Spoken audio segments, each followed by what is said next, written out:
Welcome to a brand new episode of Inside CG. Today we are talking all things injury, training around an injury, and how to kind of keep that motivation high during a little bit of a difficult time. So special guest, he's going to tell us who he is, what he loves about it, why he does it. So let's take it over to you, the big man. Hey, I'm Coach Jabs. Some of you might have seen me at the Highgate gym already. So I'm the strength coach here at Highgate. So I've been in the industry for about 4 years now, maybe a little bit over that. The last couple of years I've really honed in on enjoying my strength training and getting more passionate about that. I've done my level 1, level 2 strength with Australian Strength Coach. Also, his seminar with Dr. Andrew Locke, who is a physio based out of Melbourne. So they go through all the big gym lifts and also injury prevention around that, sort of mobility activation. And I've sort of really honed in on, as well as strength training, but more just like the prehab side of it, rather than waiting for an injury to happen, actually doing something about it beforehand, just to minimize the risks of actually getting an injury. Yeah, I think, to go into it, I've actually done my knee twice, so left and right side, and it was more of a mindset thing than my knowledge. So the first one I was early 20s, and I think that's, if you're an athlete, you think you're invincible and you think you can train through anything. After I did my knee, I got really depressed and, gained weight and lost my way a bit in the sport.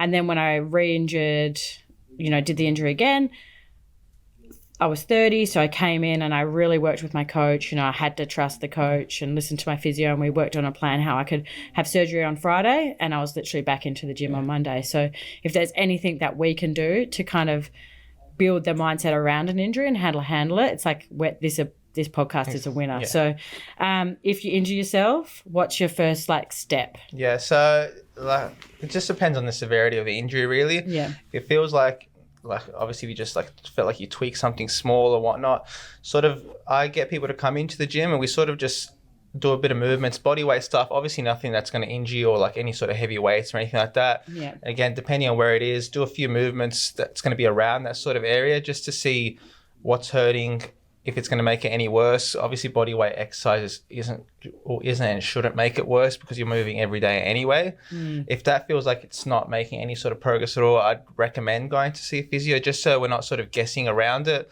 Obviously any sort of broken bones, things like that, definitely go to a doctor and get that sorted out as soon as possible. But yeah, it's also all depends on the severity of the injury. There's nothing you can't really train around, to be honest, but it always is good to know for sure what it is just so you're not making it any worse. Yeah, I know that one of the biggest mistakes we see is someone injuring themselves, and it might be something super small.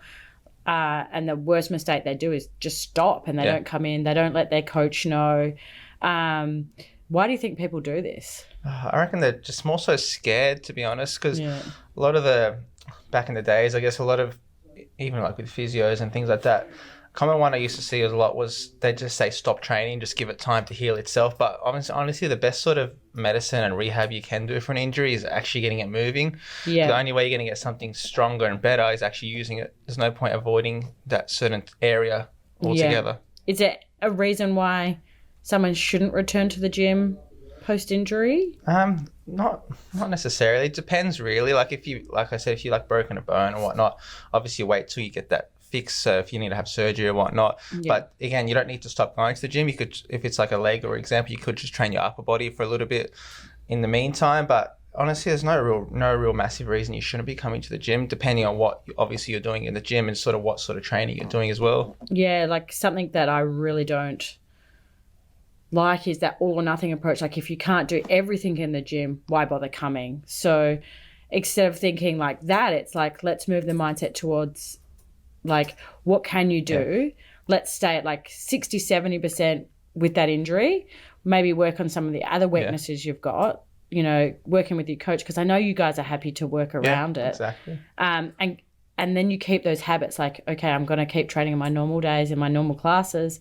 I might be a bit off to the side, but then I've still got those habits. Exactly. Yeah. So say if I come in and I go, hey, Jabs, I've hurt my, shoulder. What would your approach be with them? How would you talk to them? Yeah. So obviously I'd see how bad the shoulder injury is. Obviously I've trained people around that before.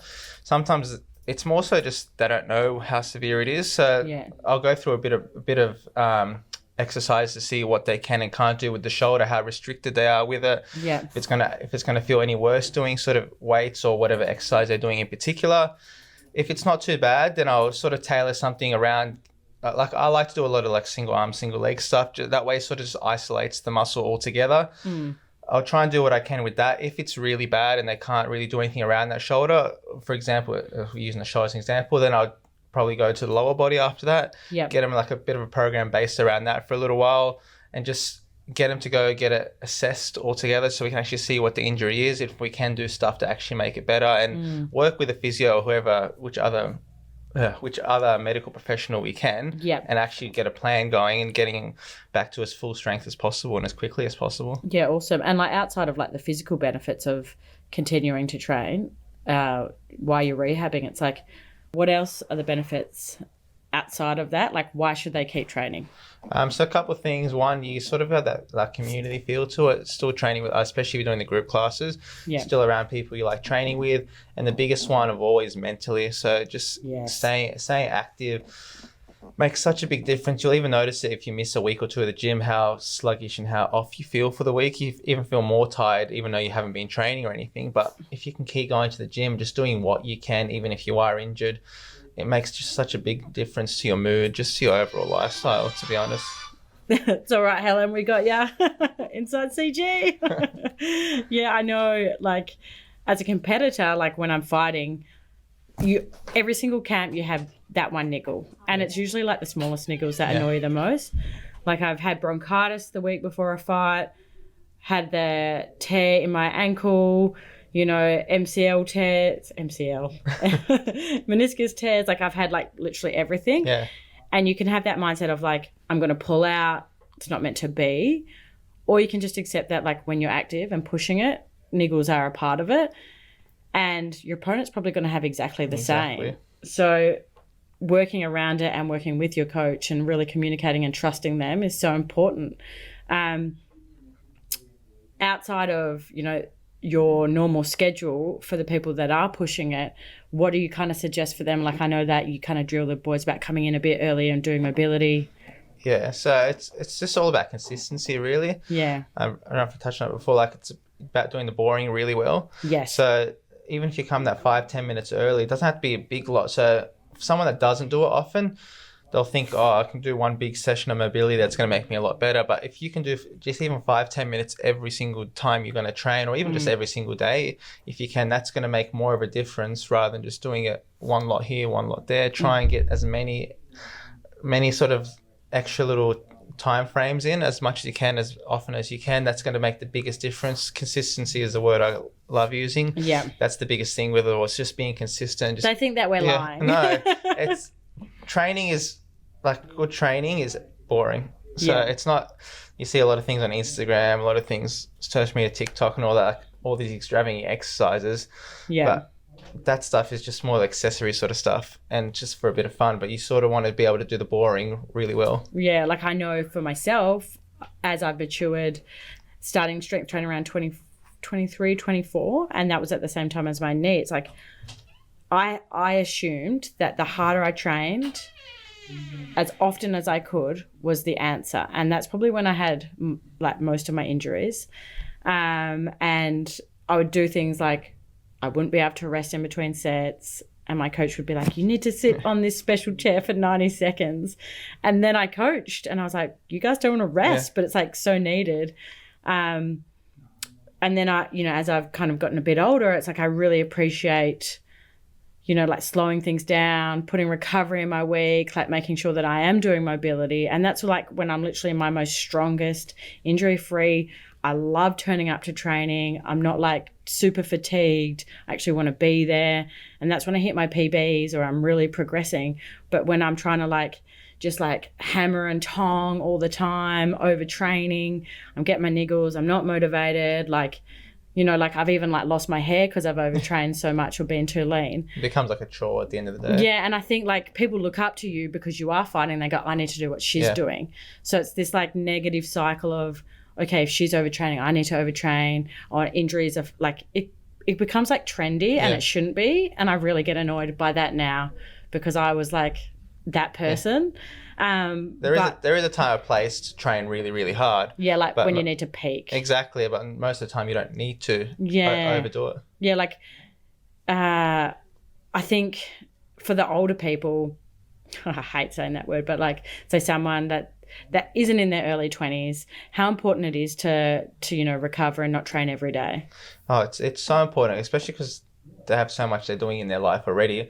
Yeah. Like even just like going to the shops, carrying bags, shopping, things like that's still sort of training in itself. It's sort of like accidental exercise. Yeah. So if they're going to overdo it, especially if it's someone that hasn't trained regularly throughout their 20s, 30s and whatnot, then it can be a big shock to the system. That's when the body starts to overdo it and starts to shut down a little bit, where if you just slowly add it into your training, slowly progress more and more and more, all you need is like 3-4 good days of training.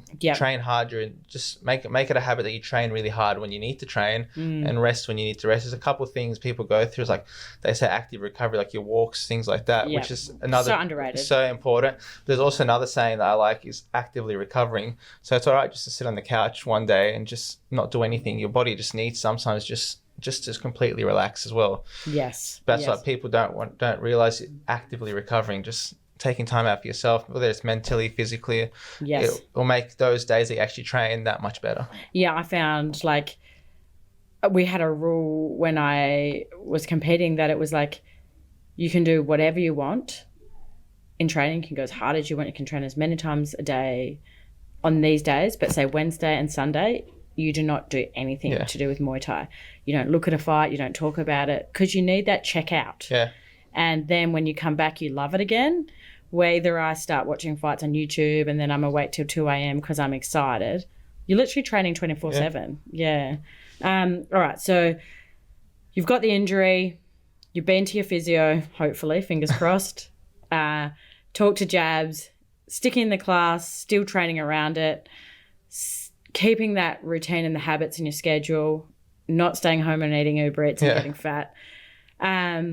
What is the worst thing that you can do when you come back into the gym? Just going too hard too quickly. It's like I've said it before, it's not a race. You want to train your whole life. Yeah. So sort of ease into it. You'll know your limits. If you feel like something's getting worse while you're training, sort of strip it back again, slow it down. Don't go too hard with the weights. Don't try and hit the sort of limits you were hitting before until you know you've sort of gotten over that injury. Yeah. And just take your time with it. There's no race. Don't try and compete with anyone else. Or even if you are fully fit, just compete with yourself. There's no one else you need to be competing with. Obviously, depending on this, if you're going to a fight or anything like that. Yeah. But like just regular training, just try to be the best version of yourself and just take your time with it. Yeah, and like on that, like if you're going to a fight, like I think a big mentality is like, say if we're fighting, and you're doing like 120 kilo back squat, as long as I'm like, it doesn't matter. No. If I'm not squatting that, we can still fight. Exactly. Yeah, I think there's this big thing on like what your competitors are doing. And you may give me like a goblet squat and I'm still going to win. Like as long as I'm doing something. You just got to do the thing you're doing good. Yeah, it doesn't make you a better athlete. No, exactly. And a lot of the time it does come down to genetics as well. Yes. So people, as much as I hate to say that, genetics is a big thing. Yeah. Depending on what your size is, things like that. That's why never try and compare yourself to anyone else. Still filming, yeah. Awesome. Well, thank you so much for coming on today. Even though we've had about 85 technical issues, we'll get it together. But yeah, if you guys have any questions for Jabs in class, highly recommend actually communicating with your coach. Turns out they're not mind readers. They don't know how you feel. No. You know, like just say like, hey, this is my injury out of 10. It's this sore.